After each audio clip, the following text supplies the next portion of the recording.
warahmatullahi wabarakatuh. Bismillahirrahmanirrahim. Alhamdulillahirabbil alamin.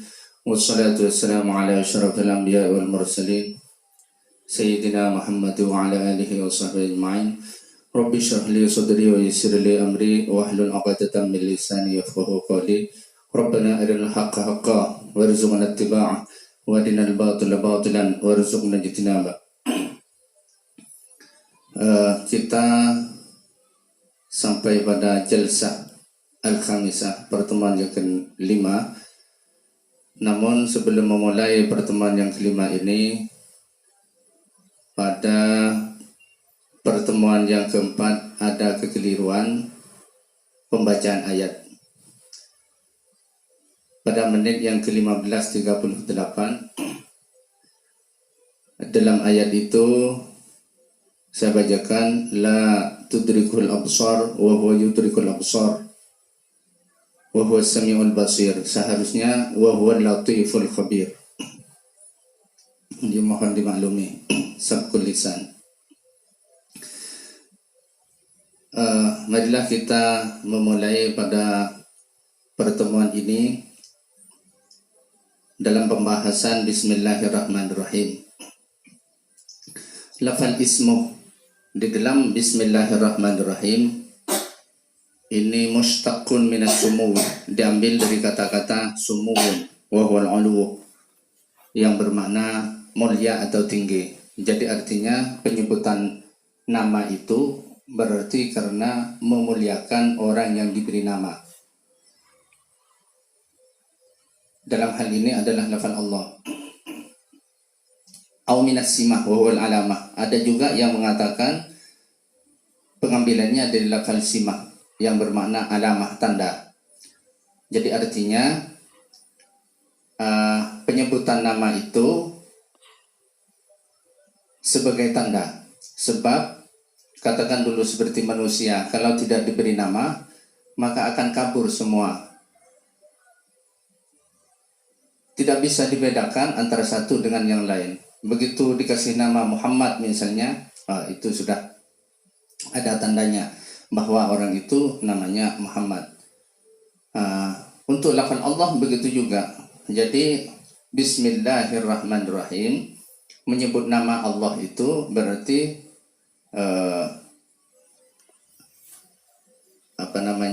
tanda bahwa yang kita sembah, yang mempunyai sifat kasih sayang, mempunyai sifat pengasih dan mempunyai sifat penyayang adalah Allah Subhanahu wa taala. Mengenai apakah nama itu ainul musamma atau ghairul musamma, apakah nama itu adalah zat yang diberi nama atau bukan? Nama dengan zatnya apakah sama atau nama dengan zatnya itu berbeda? Ini terjadi khilaf di antara ulama, bahkan ada 3 pendapat. Yang pertama, nama itu adalah ainul musamma, adalah zat itu sendiri, sebagaimana yang telah menjadi pendapatnya mayoritas mazhab Asy'ari berdasarkan firman Allah, Sabbihisma rabbikal a'la. Sucikanlah Muhammad nama Tuhanmu yang maha tinggi. Di sini lafal Isma Rabbik, ismah ini adalah sama dengan Rabbi. Artinya pembacaan tasbih itu ditujukan kepada zatnya, bukan kepada nama yang sebenarnya. Bukan kepada namanya, kepada zat Tuhan ini. Oleh karenanya nama dan yang diberi nama itu adalah sama. Seperti juga di dalam ayat ma ta'buduna min dunihi illa asma'an sammaitumuha antum wa aba'ukum. Apa-apa atau Tuhan-Tuhan yang kalian sembah selain Allah itu hanyalah nama-nama yang kalian dan bapak-bapak kalian beri nama. Ini pernyataan Nabi Yusuf di dalam penjara terhadap temannya yang masuk penjara itu. Mereka adalah ada di antara mereka yang penyembah patung-patung. Jadi patung-patung yang kalian sembah itu hanyalah sebuah nama-nama saja. Padahal yang dimaksudkan menyembah kepada nama itu adalah patung itu sendiri. Oleh karenanya ulama yang mendukung pendapat pertama ini bahwa nama dan yang diberi nama dan zat yang diberi nama itu adalah sama atau satu. Pendapat yang kedua adalah beda. Nama dan yang diberi nama itu adalah beda. Berdasarkan firman Allah, lahul asmaul husna. Bagi Allah nama-nama yang baik. Jadi Allah itu mempunyai banyak nama. Bahkan di dalam hadis disebutkan ada 99 nama. Maka di sini menurut pendapat yang kedua harus dibedakan antara nama dan yang diberi nama itu supaya tidak kelang kabut dalam cara memahami. Sebab ada satu orang misalnya banyak namanya, seperti juga Allah. Allah ini hanya satu, tapi namanya banyak, maka harus dibedakan di sini antara nama dan yang diberi nama. Kalau nama itu sama, ini menolak pendapat yang pertama dari pendapat yang kedua. Kalau nama itu sama dengan yang diberi nama, maka kalau dalam penyebutan air misalnya, maka langsung di mulut ada air. Singa misalnya, di mulut pasti ada singa. Api misalnya, pasti kepanasan mulutnya, bahkan bisa kebakaran, bisa terbakar mulutnya. Jadi di sini nampak beda antara nama dan yang diberi nama. Pendapat yang ketiga ini rupanya menyaring dari pendapat yang pertama dan yang kedua. Apabila yang dimasukkan nama itu adalah hanya lafalnya saja, bukan pemahamannya, bukan kandungannya, maka itu ghairul musamma, bukan yang diberi nama. Tetapi sebaliknya, kalau yang dimasukkan nama itu adalah mafhumnya, bukan lafalnya, bukan penamaan saja, tapi mafhum dalam maknanya, maka berarti ainul musamma. Jadi kalau menyebutkan seperti lafal sabbih isma rabbikal a'la, isma rabbika, dan kata-kata isma ini adalah zat, maka itu adalah ainul musamma katanya. Itu pendapat yang terakhir ini yang dilontarkan oleh Imam Asy-Syanwani, disebutkan di dalam kitab Nurul Dhalam. Kemudian lafal jalalah, lafal Allah. Lafal Allah itu apa? Huwa alamun lidzatil muayyanah, ay dzati maulana ta'ala al-wujub, al-wajibil wujud, al-mustahiq li jami'il mahabid. Adalah alam, alami, maksudnya nama untuk zat yang sudah ditentukan, yaitu Allah Subhanahu wa ta'ala, yang wajib adanya, yang berhak untuk disembah, dan yang berhak untuk menerima pujian-pujian. Kalau yang lain itu nisbi, namanya relatif, dipuji oleh orang kepada orang lain misalnya. Pujian manusia kepada manusia itu pujian nisbi, pujian relatif. Tapi kalau pujian dari manusia kepada Allah itu pujian yang hakiki. Allah yang maha kaya, memang kaya betul. Allah yang maha baik, memang baik betul. Allah yang maha kuasa, kuasa betul. Kalau manusia ada batasnya kekuasaannya itu pun hanya kecil-kecil saja. Allah maha suci, suci betul. Pencipta, memang pencipta jagat. Semuanya ini diciptakan oleh Allah. Jadi pujian-pujian itu bertumpu semuanya kepada Allah. Kemudian lafaz Allah ini adalah a'raful ma'arif, paling ma'rifatnya isim ma'rifat. Kalau di dunia ini ada namanya Ahmad misalnya, itu adalah ma'rifat sudah. Itu orangnya sudah diketahui, sudah khusus, sudah tertentu orang itu, tidak umum lagi. Beda dengan namanya insan, manusia misalnya. Manusia misalnya umum, secara umum, maka itu namanya nakir. Tetapi kalau dikhususkan, di antara manusia ada yang bernama Ahmad, Muhammad misalnya, maka itu menjadi makrifat. Tetapi nama Allah paling makrifat dari makrifat yang ada. Sebab apa? Sebab tidak ada nama lain kecuali Allah sendiri. Kemudian lafal Allah ini adalah al-ismul mu'azzam atau al-ismul a'zam. Nama yang paling agung, nama yang diagungkan dan nama yang paling agung. Tidak ada yang paling agung di dunia ini dan di akhirat nama seagung, seperti Allah Subhanahu wa taala agungnya. Tidak ada yang paling agung. Bahkan di dalam sebuah hadis, Al-Ismul A'zam ini adalah nama yang kalau berdoa tidak ditolak oleh Allah Subhanahu wa taala. Tetapi terjadi khilaf di antara ulama, Al-Ismul A'zam itu apa? Ada yang mengatakan lafal Allah, ada yang mengatakan Ya Hayyu Ya Qayyum, ada yang mengatakan Dzal Jalali wal Ikram, Dzul Jalali wal Ikram, dan lain sebagainya. Dan lafal Allah ini wala yusammu bihi ghairuhu ta'ala. Tidak boleh ada makhluk selain Allah disebut Allah. Tidak boleh.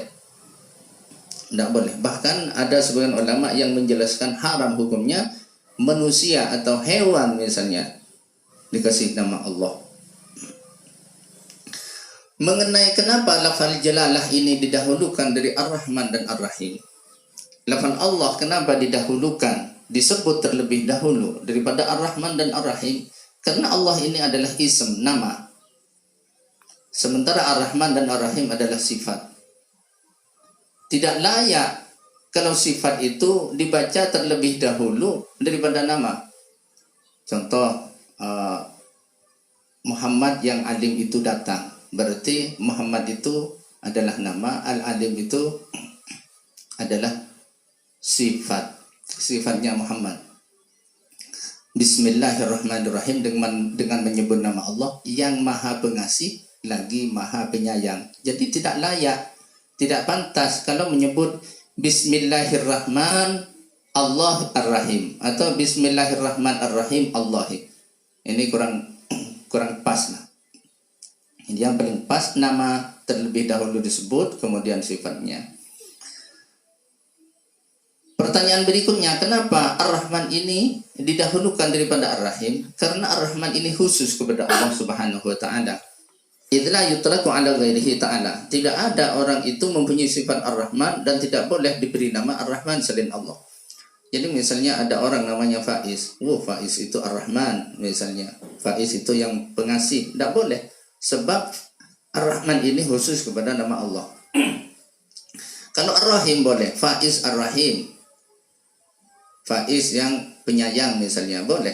Atau ada orang memang langsung namanya dikasih nama Rahman, tidak boleh. Kalau ada orang dikasih nama Rahim, boleh. Sebaiknya kalau dikasih nama Rahman itu didahului dengan Abdurrahman. Wah, itu bagus sekali.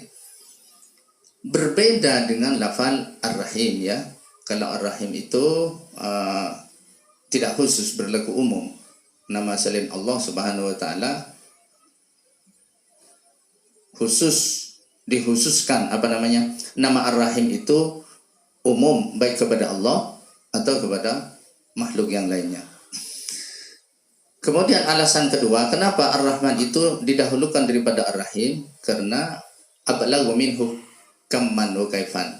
Karena lafal Rahman ini lebih superlatif, lebih mubalaghah daripada Ar-Rahim, baik dari segi hitungannya, jumlahnya artinya, kuantitasnya lebih banyak, muatannya lebih banyak Ar-Rahman daripada muatannya Ar-Rahim. Begitu juga sifatnya. Sifatnya besar-besar kalau Ar-Rahman itu, kalau Ar-Rahim kecil-kecil begitu. Mengenai makna dalam lafal Ar-Rahman dan Ar-Rahim, menurut Imam Suyuti, Ar-Rahman ini man azuma ihsanuhu wa tamam tinanuhu, adalah zat yang besar kebaikannya atau perbuatan baiknya dan terus menerus nikmatnya, terus mengalir tak pernah berhenti.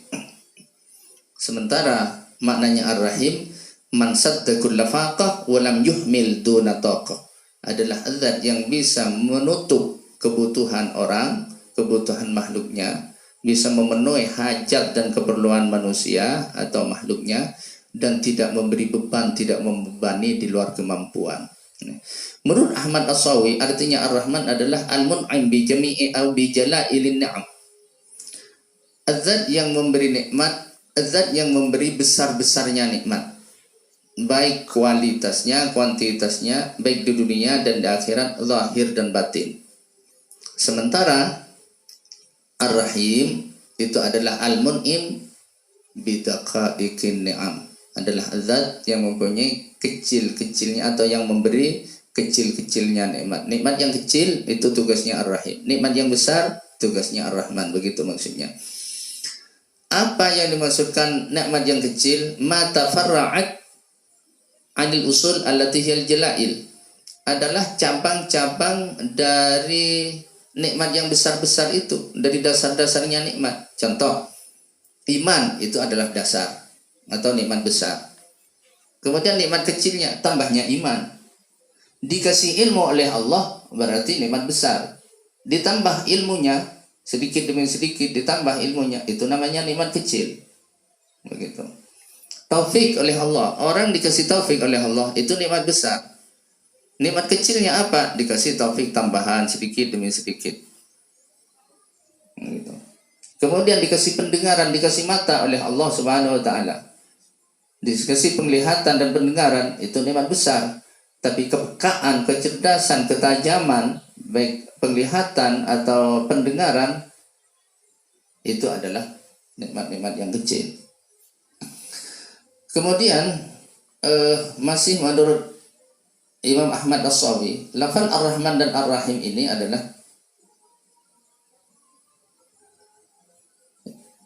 sifatani mustabihatani buniyatan lil mubalaghah mustaqqatani min ar-rahmah. Ar-Rahman Ar-Rahim ini adalah dua kalimat yang mirip-mirip atau bahkan hampir sama dan mempunyai makna superlatif keduanya. Diambil dari kata-kata rahmah, kasih sayang, sama-sama pengambilannya dari rahmah. Rahmah artinya riqatun fil qalbi tafaddulul lisan. Rahmah itu adalah sifat kelembutan hati yang menuntut atau mendorong untuk berbuat baik. Jadi kalau ditinjau dari segi dasarnya itu mohal kepada Allah Subhanahu wa taala. Karena itu adalah merupakan cara yang dimiliki oleh manusia yang ada di dalam jiwa. Tetapi yang dimasukkan dengan riqah fil qalbi adalah kelembutan hati, itu adalah tujuannya sebenarnya. Tujuannya apa? Tujuannya adalah at-tafaddulul ihsan. Memberikan kebaikan kepada makhluknya, atau mempunyai iradah, mempunyai kehendak untuk berbuat baik.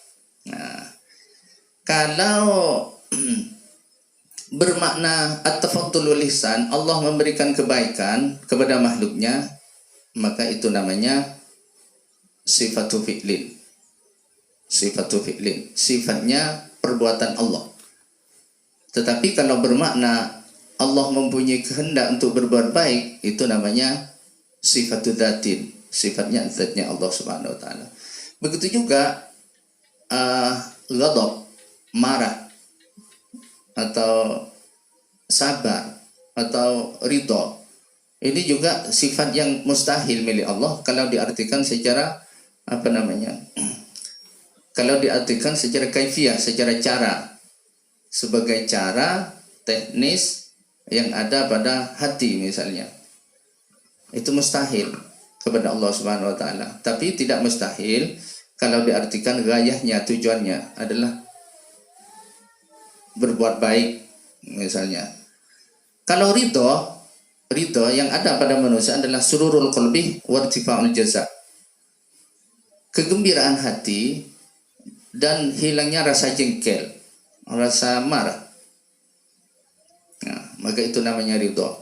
Kalau ghadab, kalau marah adalah ghalayanu damil qalbi yatlubul intiqam, membaranya atau berkobarnya darahnya hati dan ingin ada penyiksaan, ingin disiksa. Jadi misalnya Ahmad berbuat salah misalnya, saya itu marah, ingin disiksa. Nah itu, kalau cara seperti itu yang ada di dalam hati seperti manusia, berarti mustahil bagi Allah. Tapi yang tidak mustahil kepada Allah, itu di luar cara. Tidak ada caranya Allah Subhanahu wa taala menyiksa orang yang melanggar. Kemudian menurut Ahmad Syekh Ahmad Al-Mulawi. Mana superlatif antara Ar-Rahman dengan Ar-Rahim?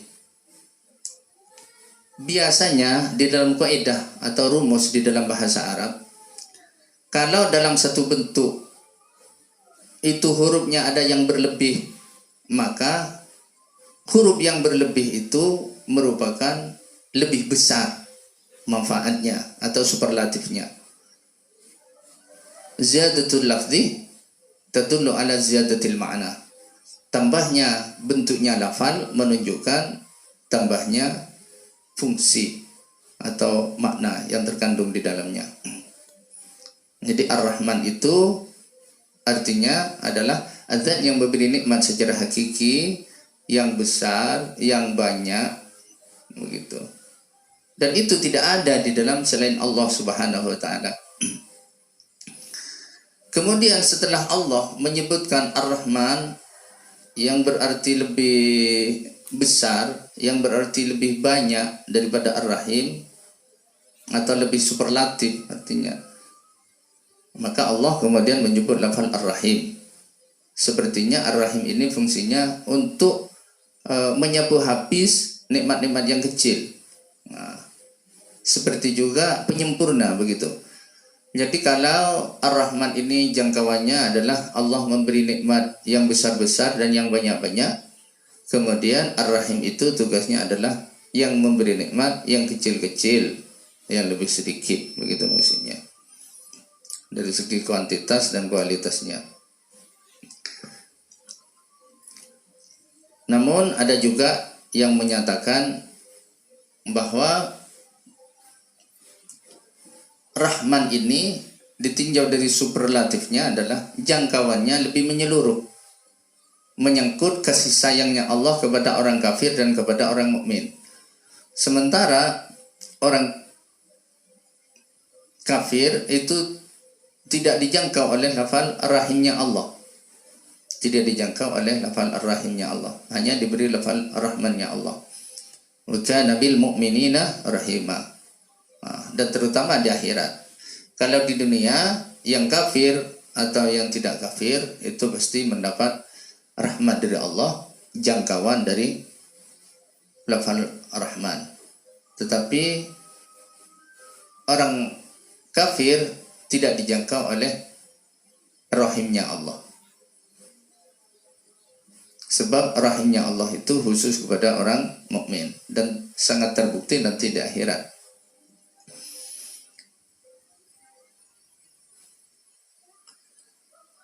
Kalau dari segi sifatnya, kesuperlatifan lafal Ar-Rahman daripada Ar-Rahim ini bisa dianggap juga kalau di dunia semuanya besar-besar, kalau di akhirat semuanya besar-besar. Jadi Ar-Rahman di akhirat itu khusus yang besar-besar. Kalau di dunia Ar-Rahman Ar-Rahim ada yang besar, ada yang kecil, begitu katanya. Wa mad dunyawiyah fajalilah wa hakirah, itu menurut tinjauan sebagian ulama. Menurut tinjauannya Imam Ghazali yang saya ambil dari kitab Nadratul Naim, Ar-Rahman fahuwa akhassu min Ar-Rahim. Ditinjau dari segi khususnya, Ar-Rahman itu jangkauannya lebih khusus daripada Ar-Rahim. Kenapa? Sebab lafal Ar-Rahman ini tidak boleh diberikan atau disifatkan kepada selain Allah Subhanahu wa taala. Sedangkan Ar-Rahim bisa. Oleh karenanya Allah Subhanahu wa taala menyandingkan lafal Allah dengan lafal Ar-Rahman di dalam surat Al-Isra 110. A'udzubillahi minasyaitonir rajim. Bismillahirrahmanirrahim. Qul Allah awit Ar-Rahman.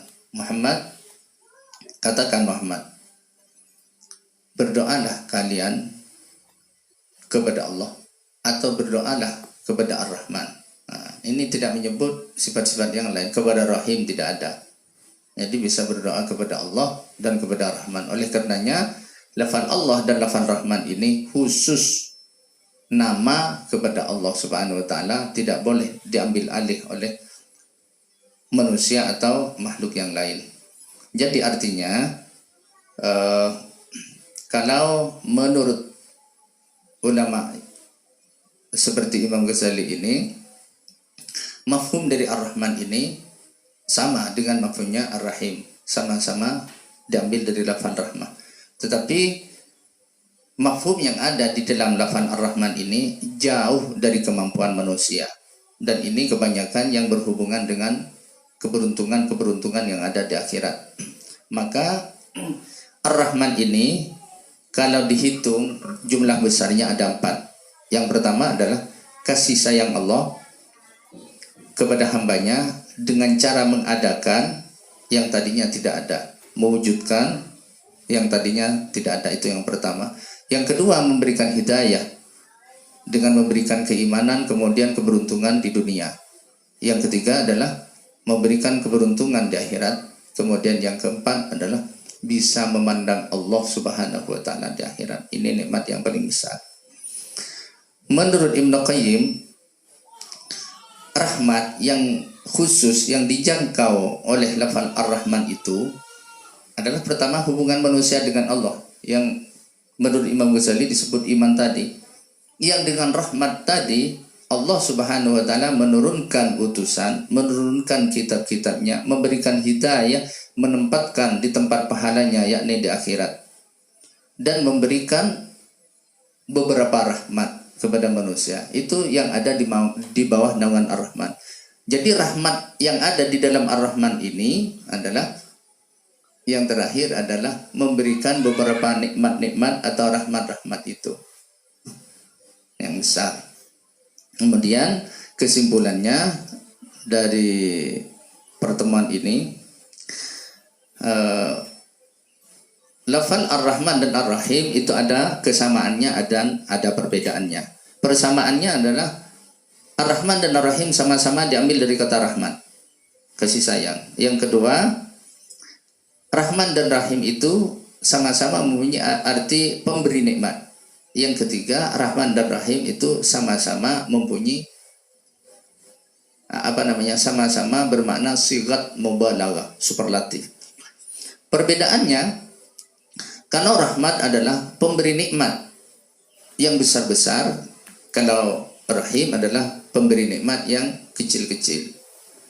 Yang kedua, lafal rahman khusus kepada Allah, lafal ar-rahim umum kepada Allah dan kepada yang lain. Kemudian yang ketiga, perbedaannya, kalau rahmat itu adalah rahmat yang diberikan Allah di dunia dan di akhirat. Kemudian ada yang berpendapat Rahman adalah pemberi rahmat khusus orang mukmin. Nah, sudah, kepada orang mukmin dan kepada orang non muslim, kepada orang Islam dan kepada non muslim. Itu yang dijangkau oleh Rahman. Sementara lafal ar-rahim adalah orang atau az-zat, bukan orang ya, az-zat yang memberi rahmat kepada orang yang beriman saja. Jadi beginilah mungkin yang terakhir ya. Mohon maaf kalau ada kekeliruan dalam kata-kata. Wallahu a'lam bishawab. Wassalamualaikum warahmatullahi wabarakatuh.